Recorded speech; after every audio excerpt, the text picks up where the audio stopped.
Sokrati ishte një filozof i cili njihej në Greqinë e lashtë për dijen e tij.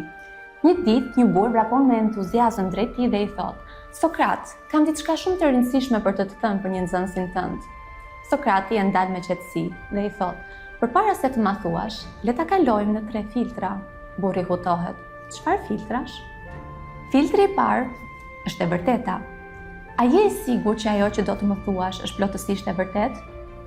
"Jo, në fakt e kam dëgjuar nga dikush tjetër," thot burri. "Në rregull," thot Sokrati, vazhdon tek filtri i dytë. "Mirësia. A është diçka e mirë ajo që do të më thuash për nxënësin tim?" "Jo, përkundrazi," thot burri.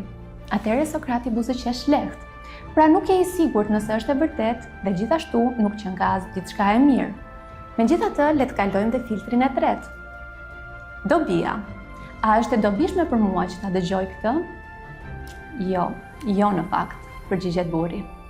Atëherë Sokrati përfundon: "Nëse ajo që do të thuash nuk është as e vërtetë, as e mirë dhe as e dobishme, a duhet me të vërtetë të ma thuash?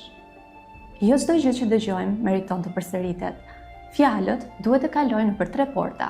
Duhet të jenë të vërteta, duhet të jenë të mira dhe duhet të jenë të dobishme. Nëse jo, ndoshta heshtja është forma më e lartë e mençurisë." Për më shumë, na ndiqni në rrjetet tona sociale Akropoli i Ri.